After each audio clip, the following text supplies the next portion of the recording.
Hello and welcome to another video. It's another pond video, and this is some edging treatment on a lovely wildlife pond in a beautiful garden that you'll see in a minute. Customer absolutely loves their garden. It's full of bees and birds and there's butterflies. She loves her animals. They've got chickens and everything in there, so it's a real fun place to work. The issue with this pond is it's quite well established. It's been there a good number of years, fitted by someone else, but it's got a low edge, and unfortunately the low edge, when the heavy rainfall comes, is on the side where the walkway, the pathway is, if you like, to the rest of the garden. So my job today is to excavate that side of the pond, find the liner, get some fresh topsoil in there, build up that edge until we can get it higher than the other side, which kind of leads to a more woodlandy type of area where it's not a problem if that is the low point and the water runoff goes there. So let's go and have a look. So here is the beautiful garden, as you can see. Lots of colour, lots of shrubs, trees, pollinator friendly plants, and here is the beautiful wildlife pond. He's got a slow running waterfall over there, and there's a stream section over the back.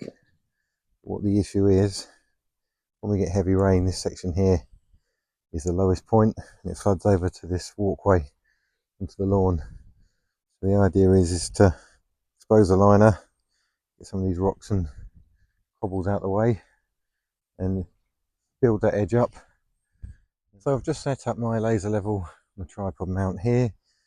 Got my reading stick and laser receiver there, and I've just gone around the pond taking different readings. In some places I've got sort of an average of 10 to 15 centimeters difference between this edge and the higher parts. So looking like I need to build this edge up at least 15 centimeters, probably from here around to here. So I've got to unearth these rocks and some of these plants, pull them away carefully, get the liner back. My idea is to get some soil and pack up underneath that liner, raise it up.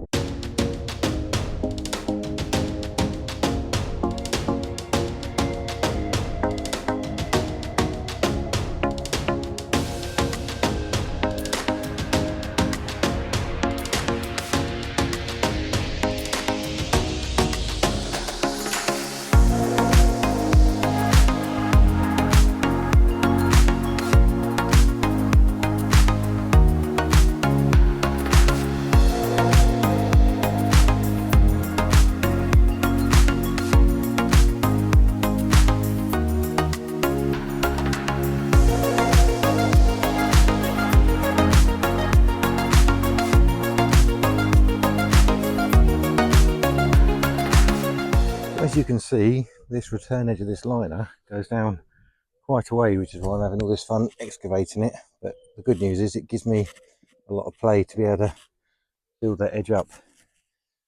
So it's a small section of it exposed. Let's keep going. This section is going to be fun because there's a lot more rocks on here. So that's the bit I'm really looking forward to.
So as you've seen, I've gone along this edge and I've packed some nice clean stone-free topsoil up underneath this to create a bit of a ridge really, higher bank, a bit more of a retainer for the water this side.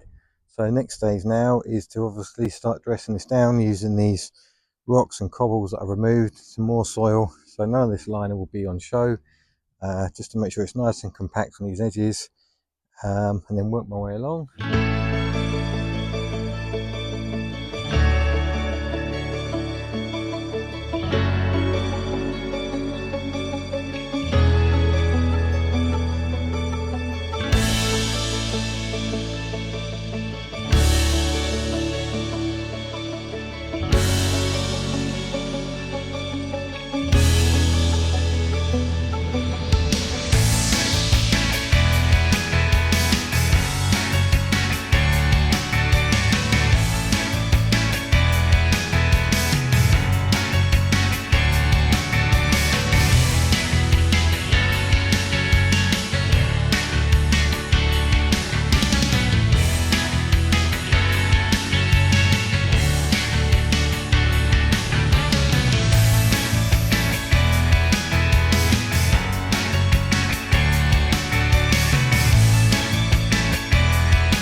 Okay, so I'm going to leave it there today.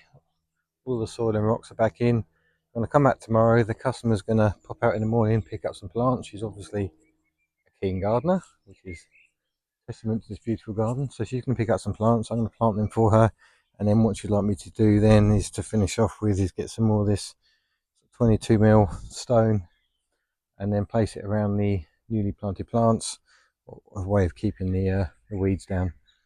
So we've got a nice mixture of the stone, the cobbles and the logs I found. There's a lovely wooded area at the back of this property where I went hunting, because as you've seen in my previous videos, I do like to add as much sort of natural wood and logs into my features as I can, as well as the stonework. So we've got a nice high edge there compared to what it was before. So we've raised that about 300mm minimum in places. I was limited in some areas with the liner. Some places it's gone up 150mm, but we're definitely higher than the lowest edge down there.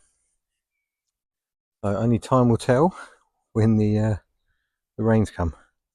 So it's the next morning. I'm back here at the job, just waiting for the customer to arrive with the new plants. We get these planted up, got my tarpaulin ready just so I can lay everything I want on there, save any damage to the turf, and yeah, we will get cracking on. So customers just got back with a lovely selection of plants from one of our local garden centres down here on the south coast. I knew you'd get a great collection. So we've got this Nepeta here, which is a junior walker. You've probably often seen me plant the Nepeta 6 Hills Giant, which is the bigger version, but this is going to be perfect for this bank area around the pond here.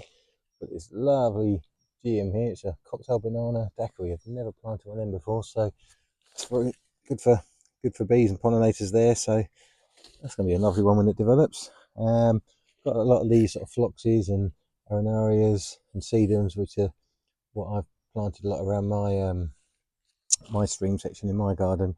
Sort of low growing carpet forming type plants, which sort of hug over these rocks and sort of blur the edges, which is nice. So yeah, we've got a lovely selection here. Let's get planting.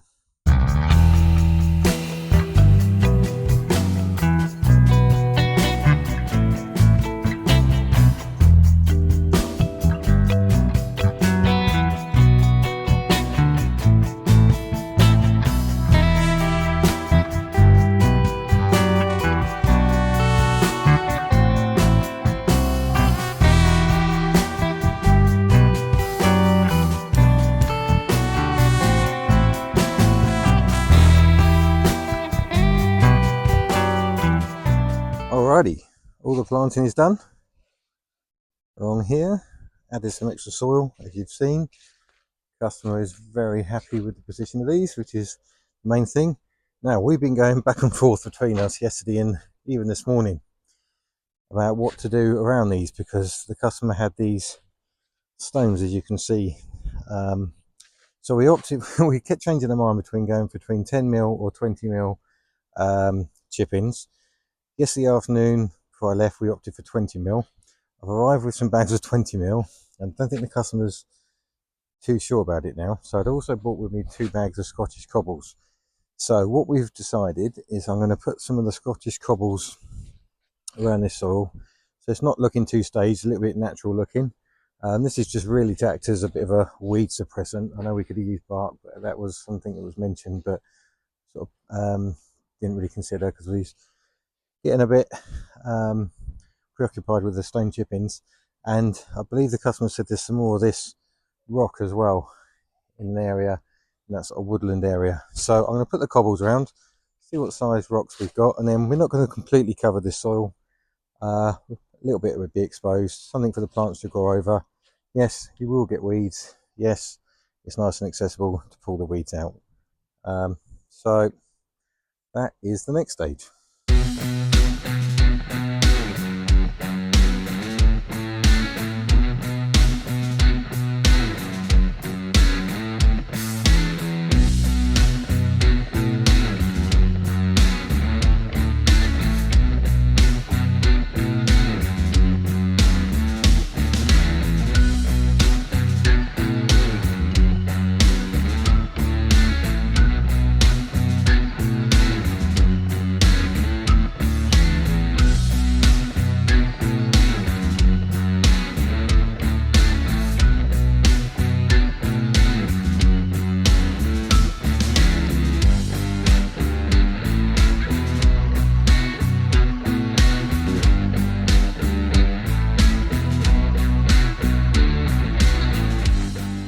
As you've seen, I've been putting some of these slightly larger pieces of rock that I've found over there in the wooded area with the cobbles.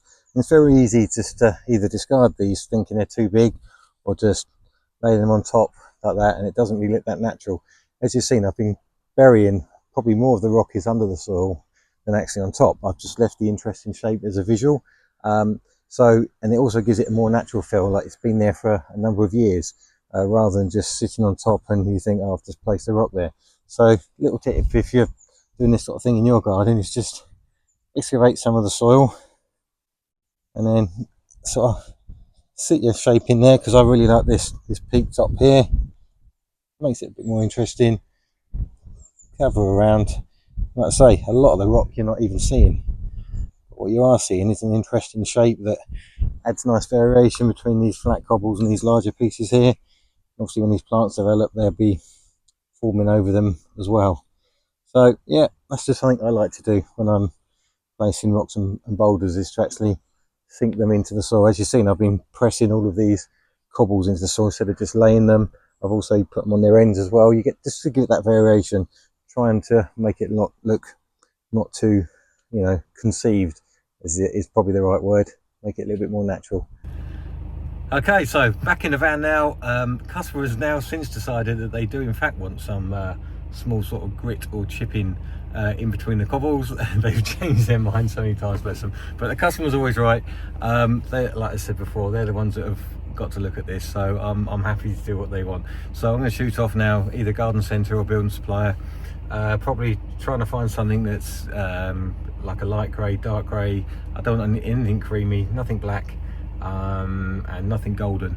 So I think something smaller than the 10mm would probably be better, even if I can find some sort of 8mm, if I'm lucky, chipping, just to put around those cobbles and stonework that I've put in. So anyway, off on another adventure to the stores. So back at the job now. After going away for some light grey / dark grey chippings, I've ended up with these Cotswold coloured chippings. I spoke to the customer at the store. They're more than happy with this colour, which is obviously this kind of beigey creamy colour. Got the last 8 bags in the store, so I'm hoping that this is enough for the area. If not, I'll have to get another bag another day, but I'm hoping this will all be enough just started spitting here now, which is a shame because it was lovely earlier. Anyway, let's get this lot down.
So we're all done, all the stone is down.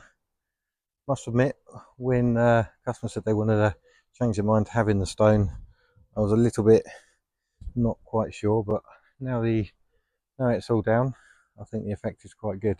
Makes the plants pop out a bit more. Customer is more than happy, very, very happy. I'd say that's the main thing. They're the ones that sit out here and look at this beautiful garden every day. That's another one done. See you on the next one.